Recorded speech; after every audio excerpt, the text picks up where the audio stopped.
We give you the daily news bulletins of the day every day from 7 p.m. to 8 p.m. My name's Okumaringa Christine. Before we dive into any of the stories, let's first have a look at the news making headlines today. In the headlines tonight, workers in loggerheads with Doxa Engineering Limited over non-payment.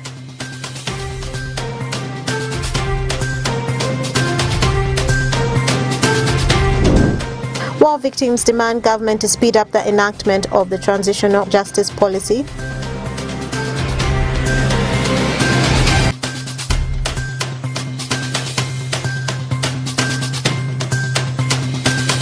And high commodity prices deter vendors from major markets in Nebi district. This and more in the NILE CAST News Bulletin.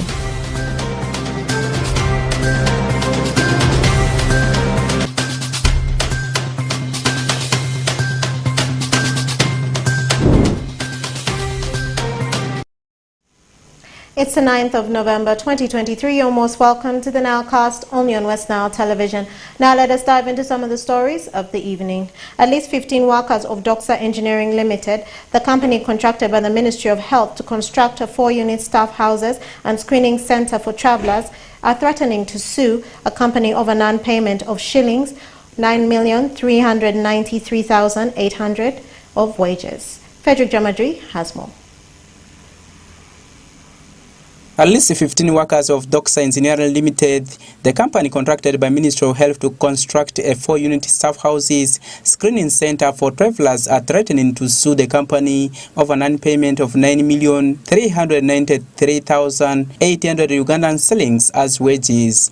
The facility being constructed at Vra Health Center 3 as COVID-19 holding center by Ministry of Health for Vra Customs is to cater for the disease detection among travelers from both countries. According to some of the workers, the contractor declined to sign formal agreement with them and decided to terminate them without paying their monies. Since I have come here, I didn't receive a single coin. Now I finished 3 weeks. I fitted all those doors. And these people, they refuse to pay me. Not only me. Some other people who came after, before me, are not yet also paid. Also, the other day I went to police. These people promised me one day, they give me 1 week. Up to now, they didn't give me a single coin. So they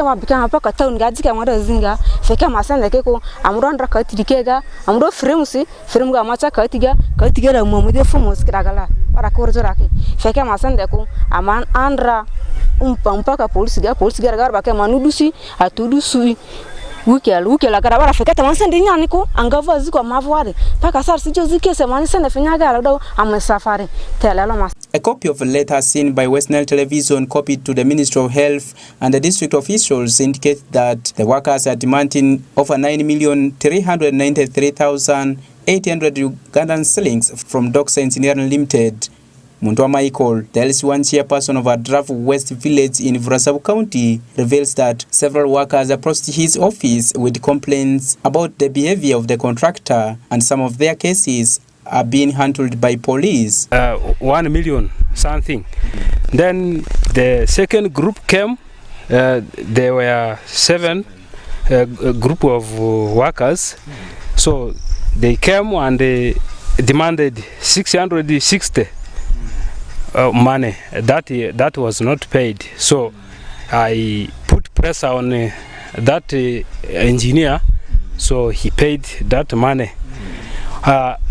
Yesterday, but one workers also came to me, and I met these engineers.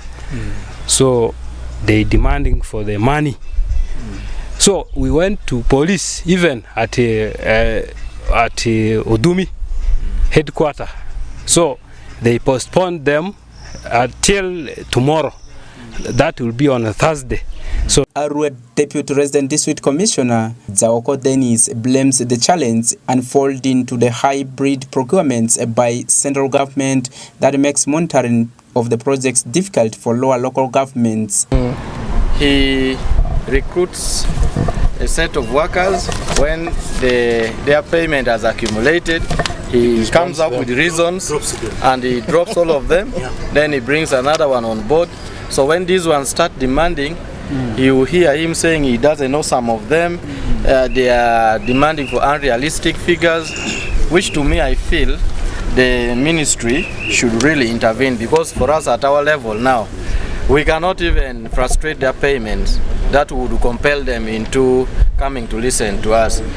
Arua District LC5 Chairperson Alfred Okonzi says his office is ready to follow up the matter. We shall follow this until it reaches its logical conclusions. It is not good.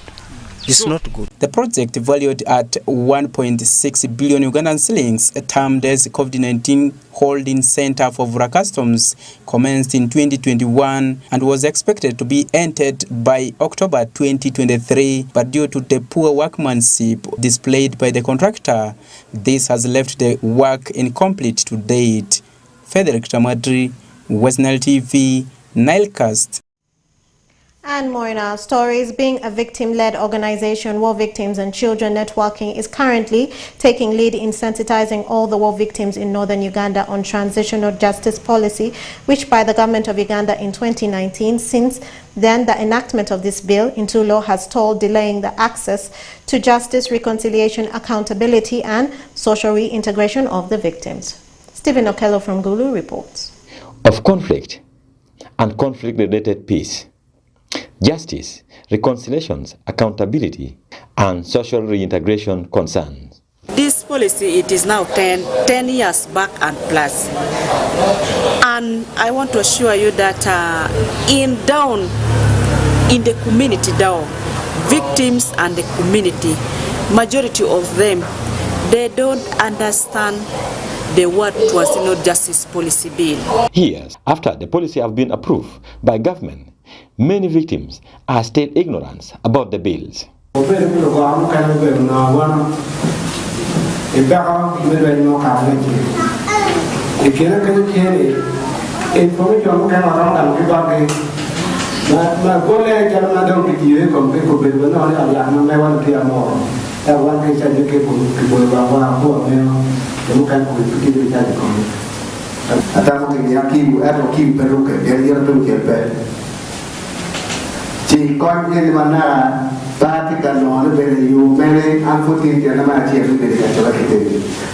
And yet, access to some of the essential government facility and programs have been a problem, as the law denies some of them, deny them access to national identification number, which is embedded in the national ID.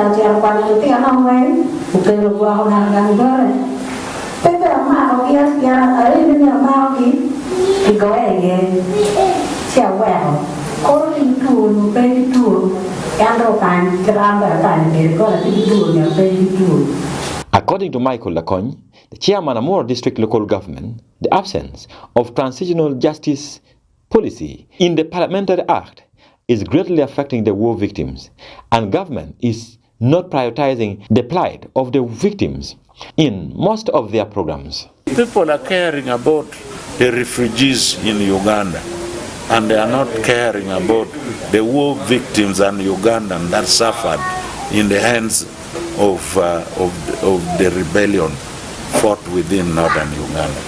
It's not really, it is absurd. It is really something which you think it is not happening in Uganda, but it is happening. The refugees live well more than the war victims, but the war victims are Ugandan. To help victims and general public understand their roles in the bill and how far government has gone with the transitions of this bill into an act of parliament, War Victims and Children Networking is in partnership with the International Center for Justice have organized a stakeholders engagement to amplify the voice of the victims. It's all about following up on the bill which is in Parliament, which is yet to be passed, because every victim has hope that one day reparation is going to be done. So if reparation is done, there must be a law. So already there has been a process from the transitional justice policy into the bill. Now, as you know, in our country, unless there are people who are behind something, and you have to be so close and so tight, you cannot achieve. That's why we are sitting in order to form another strong committee which will go behind the bill in order to see that this bill is passed into an act of parliament. There is much more which need to be done in alerting all the victims in Uganda to know about the transitional justice policy, as many are still out there unaware of the bill. Stephen Okello for West Nile Television, Nile Cast. And more in our stories, market vendors who frequently go to major markets in Nebi district have broken their silence over the high prices of commodities in Panyani, Quitrine and Erusi market respectively. Alfred Jawok has more. Despite some vendors believed to have many customers, many of them in Nebi district said there are no changes in the commodity prices since it approaches the festive season. James Ongom, a vendor who uses boda boda from his home to Payani market in Nebi district, attributes the high transport fares to hike in fuel prices across the country. He added that the high price fuel is bearing many vendors from using boda boda and taxis to go to different markets.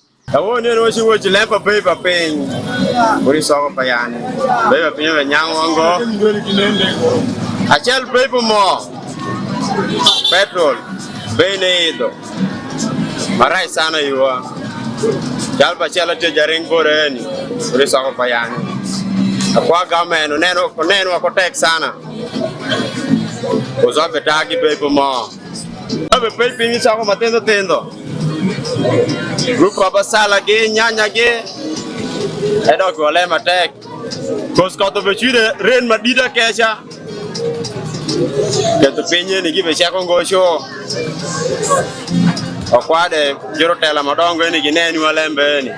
Beatrice Uchi, for the 2 years, chairperson Payani Market Vendors Association, urges government to expedite the process of oil in Hoima so that Uganda can have its own fuel. Uchi further noted that even the prices of cassava and maize flour, their prices have hiked up, causing alarming hunger in the community. Awechi kumlembe padana mi joro fur ongora ka woni eni inwango ni ya ongora fur leo sendo dana do ngiri ngeke pake ko ongora paka julo loro bakula para mwena para bisele ngilifa para eni yeke nango do joro fur eni gibe para lemba ngo ko di ko megi nyo giwinjo leta ngo di ko megi eni ameta ka pe nyango joro fur kana ngo do ko do ngata shela ko gam shi ono bero nyoni do ko rash inwango ni angor kopa shell ilifa shell mokilifo kodagi mokilifa rioge kom kopa shell dong inwango ni aloka kom penye ni do gitiyo nyoni do gidako rach inen chon rej kai chide ka welo rej inwango ni arej meselengi lifa de kilifa ngwane chamo unyoni lifa pare lifa beri lifa bora dong ina loka ne gitiye pare ngom du chido rach. Zenobia Achaye, a vendor at Nebi main market, says matches some food items are found locally and taken to markets. There are still challenges of food prices in the country, which makes it hard for them to maintain the prices. Nyanya ma endi wa make dakda. Bani donka woni wa make dakario. Bayu dakurat muziri wa mako bawel selenge lifa par. Ka woni donga dako elifu piera dek. Nusu piera dek. Ngomre ratan da ngomwarat unlokre bay kagiti mo ber bay jolok iwa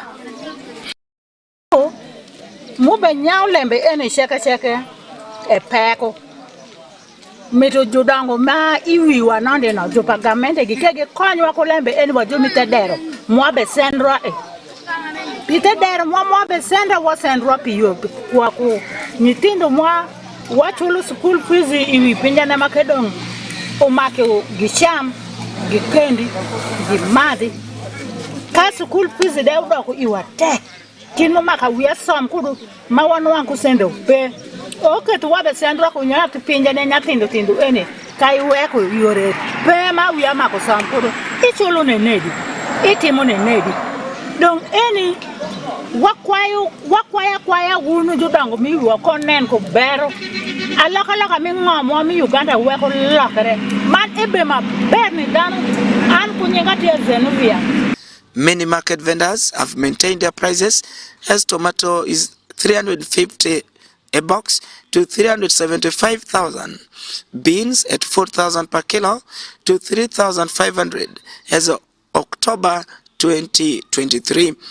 There is hope that the price of commodities will rise again by the end of this month as we usher in December. Alfred Jawok, West Nile TV, Nile Cast.